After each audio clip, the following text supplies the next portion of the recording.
Let us talk about Draco Malfoy, the internet's favorite neo-Nazi.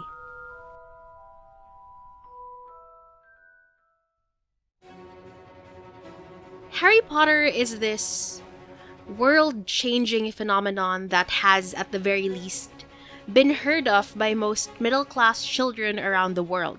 Set in a wizarding world that lives within our own, the story focuses on the adventures of Harry Potter and how he is destined to restore peace in the world by vanquishing Voldemort. The cultural impact was huge in the early 2000s, and it has become one of the most referenced literary examples of student revolution in modern young adult literature. I think one of the greatest things about Harry Potter is the fact that there's so much to discover from it years later. Whether or not Rowling intended for these things to happen, fans have made the conscious decision to dissect the themes left by her a decade ago.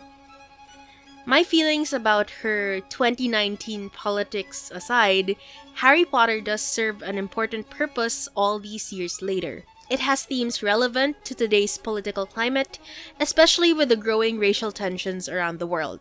And that's no surprise, seeing as Rowling wrote the world of Harry Potter as an intentional mirror to ours. In an interview she did, she mentions that similar to the real world, the wizarding world is obsessed with notions of purity and hierarchy. Kinda like Nazism. Nazism is the political principles of the Nazi Party, which was ran and led by the authoritarian Adolf Hitler. In order to motivate and get people complacent with his racist views, he often spoke of the concept of purity, in which the Aryan race was superior to all other races. This is in line with Harry Potter's main antagonist, Voldemort. Up until the Half-Blood Prince, Voldemort's motivations remain murky. The only tangible remnants of his reign come in the form of his loyal followers. The Death Eaters are basically meant to reflect the motivations and inner workings of Voldemort's mind. That the wizarding world should be dominated by pure-blooded families and that any form of resistance should be quashed and silenced. When his first reign of terror ended with Voldemort's first demise, his Death Eaters went underground and their hate continued to fester and grow, and it passed on from generation to generation. It is only with his revival did the resolve of the Death Eaters strengthen again, and they soon began to recruit new men. Hence, a new generation of neo-Nazis. Enter Malfoy. Draco Malfoy is the son of Lucius Malfoy and Narcissa Black. They are one of the oldest and wealthiest families in the wizarding world and are proud of the purity in their line. The Malfoys, and technically the Blacks, refuse to breed with non-wizarding folks. In Harry Potter and the Order of the Phoenix, it was revealed that Lucius Malfoy was allied with Voldemort during the First Wizarding War, but claimed to be under the Imperious Curse to avoid incarceration. That was obviously a huge lie. The Malfoys are one of Rowling's biggest metaphors for Nazism and white supremacy in the wizarding world. Even their physical attributes are that of Hitler's Aryan master race ideals. Draco is described as tall, white, and blonde, and while in the books he has ice-gray eyes, Tom Felton has striking blue eyes. Being one of the oldest and purest wizarding families in the Harry Potter universe, Voldemort easily leveraged their family as weapons and soldiers. Even prior to the First Wizarding War, their entire family shared anti-Muggle sentiments. On their Pottermore page, Rowling talks about how the older generation of Malfoys would use Muggles and Muggleborns to their advantage. In spite of their espousal of pure blood values and their undoubtable genuine belief in wizards' superiority over Muggles, the Malfoys have never been above ingratiating themselves with the non-magical community when it suited them. The result is that they are one of the richest wizarding families in Britain, and it has been rumored for many years, though never proven, that over the centuries the family has dabbled successfully in Muggle currency and assets. Over hundreds of years, they have managed to add to their lands in Wiltshire by annexing those of neighboring Muggles, and the favor they curried with royalty added Muggle treasures and works of art to their ever-expanding collection. Pottermore also discusses Nicholas Malfoy, a wizard who is known to have tortured a Muggle tenant so badly that people simply assumed he was disposed with the Black Death. Their hate did not lessen as the years went by. Many atrocities during the First Wizarding War were carried out by Draco's aunt, Bellatrix Lestrange.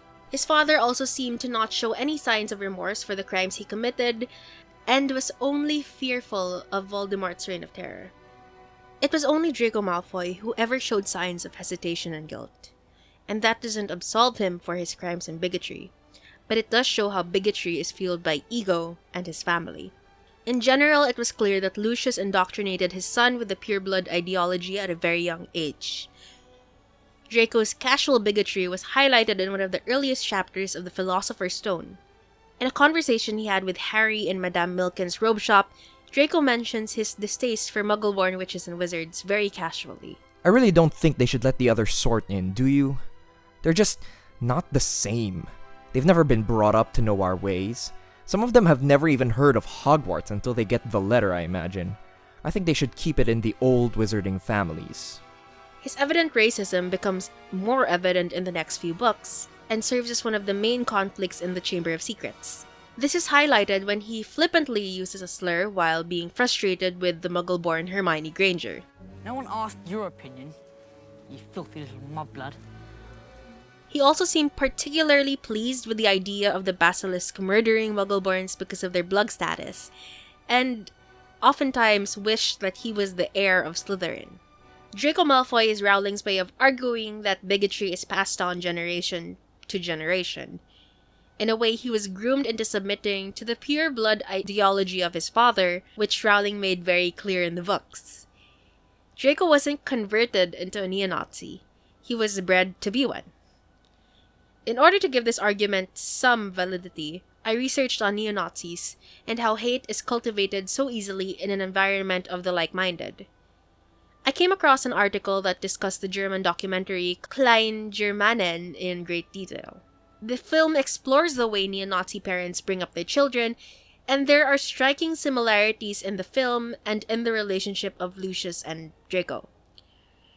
I want to note that I am in no way insinuating that Rowling was inspired by this documentary. The movie was released in 2019, more than a decade after the Potter books were released and conceptualized. I'd argue that Rowling may have simply observed this form of behavior in right-winged families that are plagued with backward notions of toxic masculinity. In Klein Germanen, they discuss the way neo-Nazism relies on a strong patriarchal figure in the family, which in this case comes in the form of Death Eater Lucius Malfoy. Lucius Malfoy is an extremely toxic figure to Draco. While we only observe a few scenes from them in the movies, the books provide a more in-depth look at their relationship. Lucius always put emphasis on Draco's academic performance. Hints of the academic pressure Draco was put under were most evident in the Philosopher's Stone and the Chamber of Secrets. To back this point up, I compiled some conversation between Draco and his father, and one conversation of Draco and Harry. Play Quidditch at all? I do. Father says it's a crime if I'm not picked to play for my house, and I must say, I agree. Know what house you'll be in yet? Well, no one really knows until they get there, do they? But I know I'll be in Slytherin. All our family have been. Imagine being in Hufflepuff. I think I'd leave, wouldn't you? I would have thought you'd be ashamed that a girl of no wizard family beat you in every exam. I hope my son will amount to more than a thief or a plunderer, Borgin. Though if his grades don't pick up, that may indeed be all he is fit for. Lucius Malfoy groomed Draco into becoming a Death Eater by making him believe that he is instinctively and naturally superior than everyone else. Anything less than being the best was considered as unnatural and wrong. He always emphasized the fact that Hermione Granger, a Muggle-born and the brightest witch of her age, had beaten Draco in all his exams and subjects. This became a source of tension and antagonism for Draco. Rowling shows how hate and bigotry are cultivated from deep-seated insecurity, isolation, and entitlement. Draco was promised to be the best at who he was, regardless of his own capabilities, and was unimportant to Lucius when he couldn't reach certain standards. So he lashed out to Harry, to Ron, and most especially to Hermione Granger. At the same time, Draco's loyalty to his father and family is what pushed him to try to do violent hate crimes in The Half-Blood Prince. He was bonded to the Dark Lord out of, well, necessity. He felt that it was his job to protect his father from the atrocities that were accused of him, and he did it without really considering the consequences of his actions. These interactions are very similar to what is commonly seen in right-wing families. But does this really make Draco a bad person? I think that question is very difficult to answer.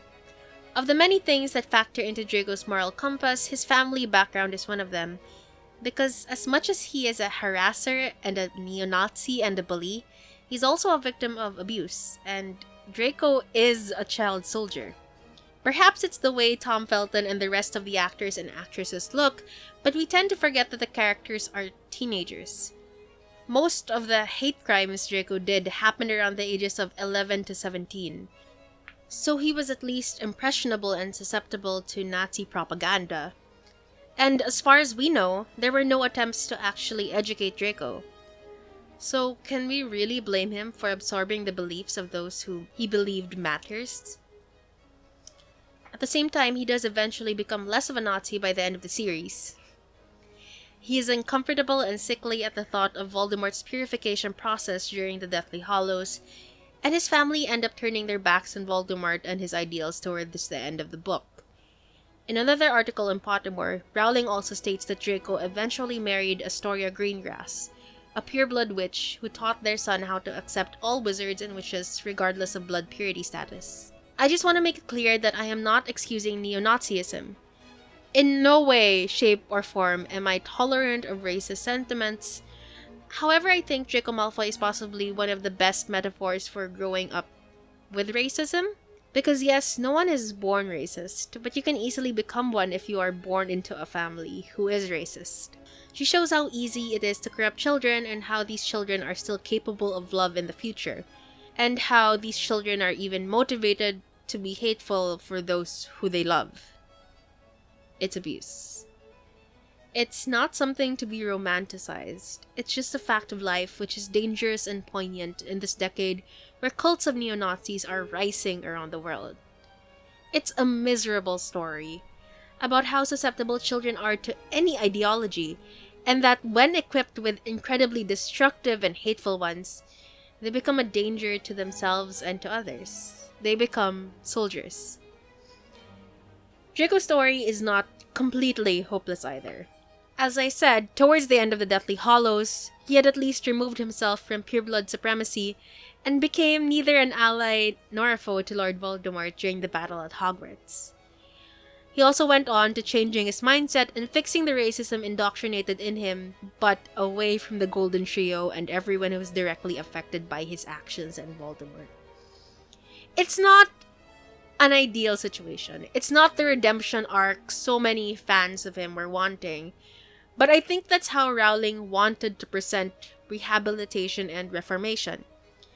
It is not pretty. It is not completely fixable, but the healing process is available to those who require it. Malfoy is an abuse victim. He's also a racist and a bully. Those two things are not mutually exclusive, but if anything can be taken away from this, it's that when hate is left unattended at such an early age, it can do dangerous things. Protect the children, everybody. Hi everyone! Thank you so much for watching this video. And thank you for all those who commented on my last two videos.